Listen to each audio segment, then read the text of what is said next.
warahmatullahi wabarakatuh.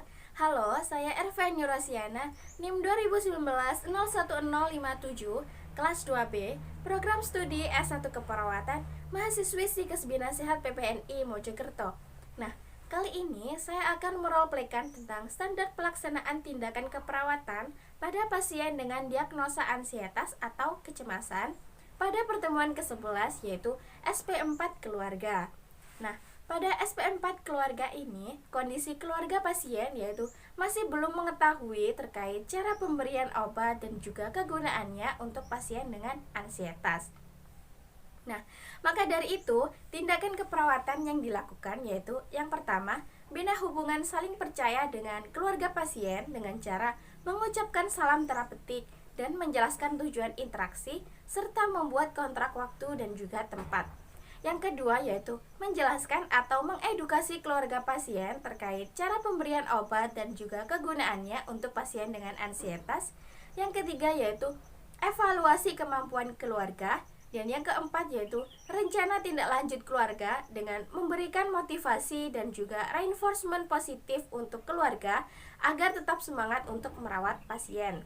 Nah, dengan itu diharapkan tujuannya yang pertama yaitu keluarga pasien mampu membina hubungan saling percaya. Yang kedua yaitu keluarga pasien mampu mengenal ansietas atau kecemasan.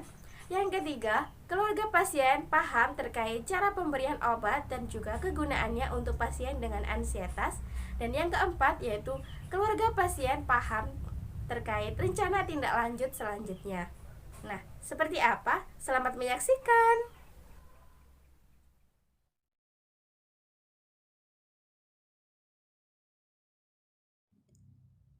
Yang pertama yaitu hand sanitizer yang digunakan untuk mencuci tangan sebelum memulai tindakan.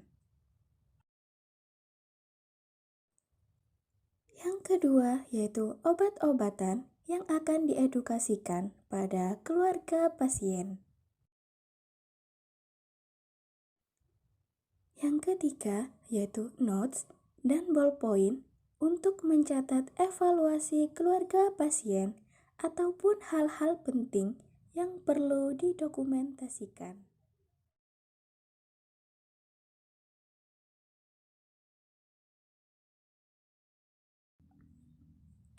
Sebelum memulai tindakan, perawat mencuci tangan 6 langkah menurut WHO.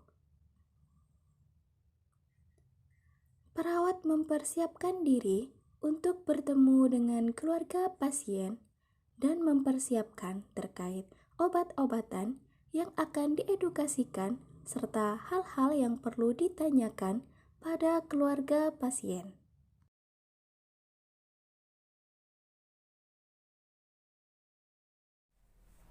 Assalamualaikum Pak. Waalaikumsalam, Sus. Selamat pagi. Iya, pagi, Sus. Apa benar ini dengan Bapak Tejo? Iya, benar, Sus. Nah, baik Pak, perkenalkan saya perawat Erva. Saya perawat yang bertugas untuk merawat Ibu Rina.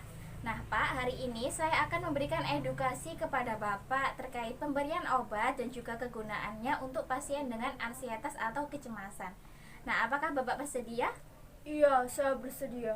Nah, baik Pak, bagaimana perasaan Bapak hari ini? Saya terkadang masih khawatir dengan kondisi Bu Rina. Apalagi saya belum paham dengan obat-obat untuk beliau. Nah, jadi Bapak masih belum paham ya terkait obat-obat.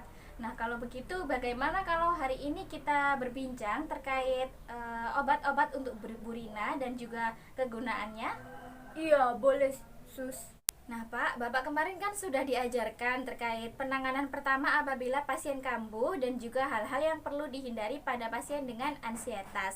Nah jadi hari ini kita akan membahas terkait pemberian obat dan juga kegunaannya untuk pasien dengan ansietas. Baik, Sus.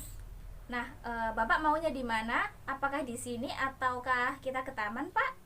Di sini saja tidak apa-apa, Sus. Baiklah, kita lakukan di sini ya, Pak. Nah, untuk waktunya kita membutuhkan sekitar 30 menit. Apakah Bapak bersedia? Iya, Sus, siap.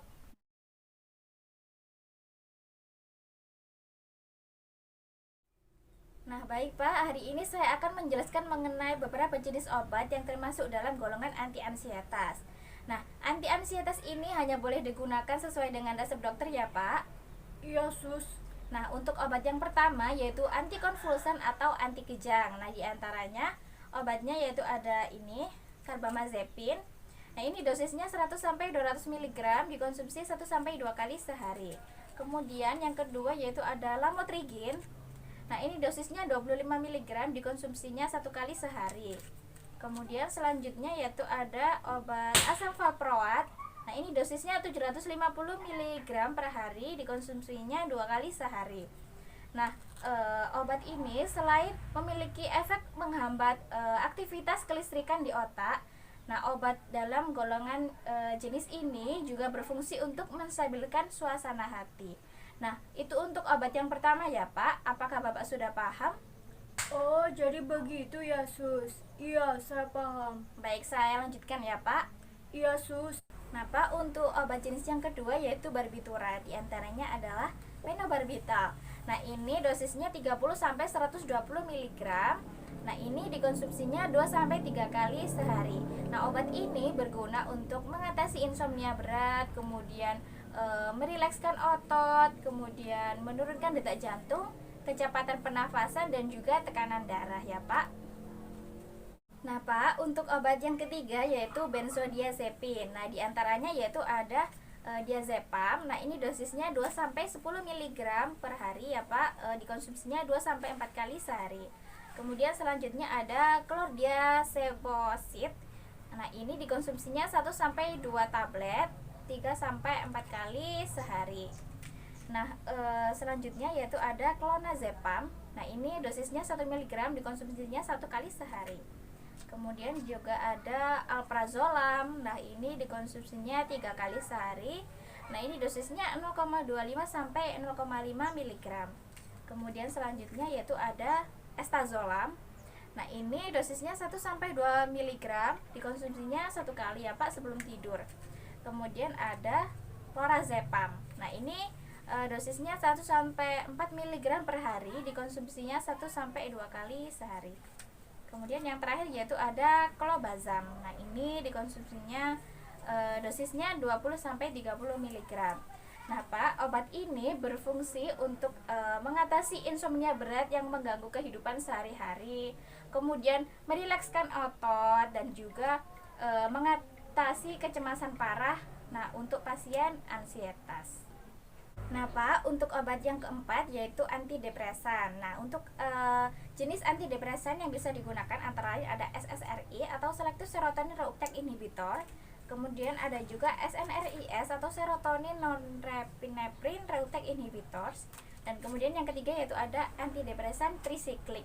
Nah, obat ini berfungsi untuk mengurangi kecemasan dengan cara meningkatkan kadar zat kimia atau neurotransmitter di dalam otak. Nah, sehingga suasana perasaan ini menjadi lebih terkendali.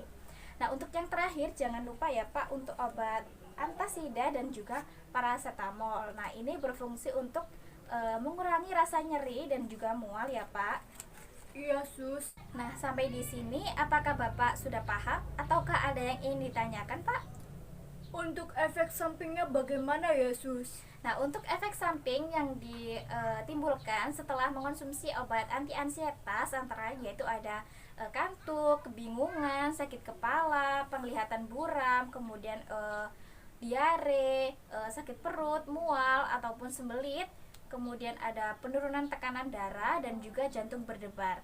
Nah, apabila nanti Ibu Rina mengalami gejala yang saya sebutkan tadi ya, Pak, Bapak segera periksakan atau dibawa ke rumah sakit ya, Pak.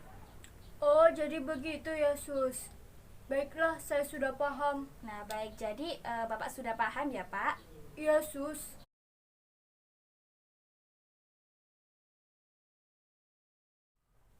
Nah, bagaimana perasaan Bapak setelah saya jelaskan mengenai obat dan juga kegunaannya tadi, Pak? Perasaan saya sudah agak tenang dan lebih paham. Nah, baik, jadi Bapak sudah lebih paham ya daripada yang kemarin, Pak? Iya, Sus. Nah, setelah saya jelaskan tadi, ada berapa jenis obat yang saya sampaikan, Pak? Ada 4, yaitu antikonvulsan atau anti kejang, antidepresan, barbiturat, dan benzodiazepin. Nah, bagus. Berarti Bapak masih ingat ya dengan apa yang saya jelaskan tadi? Iya, Sus. Nah, setelah saya jelaskan mengenai obat dan juga kegunaannya, mulai sekarang Bapak sudah paham ya Pak terkait dengan obat dan juga kegunaannya untuk pasien dengan ansietas. Nah, saya harap setelah ini Bapak bisa lebih semangat untuk merawat Ibu Rina dan juga tidak bingung lagi ya Pak saat akan memberikan obat kepada Bu Rina. Iya, Sus. Baik Pak, sudah tidak terasa ya Pak, 30 menit kita berbincang-bincang. Nah, obat-obat yang saya jelaskan tadi bisa digunakan untuk mengurangi kecemasan atau ketegangan pada Ibu Rina.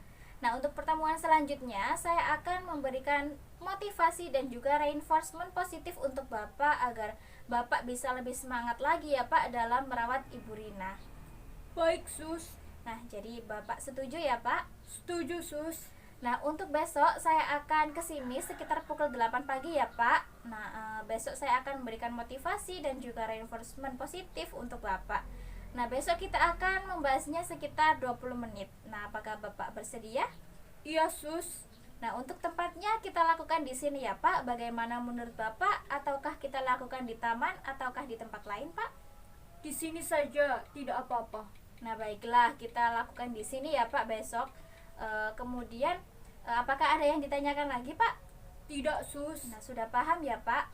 Nah, kalau Iya, Sus. begitu saya permisi ya Pak. Nanti kalau Bapak butuh bantuan, Bapak bisa menemui saya di ruang perawat.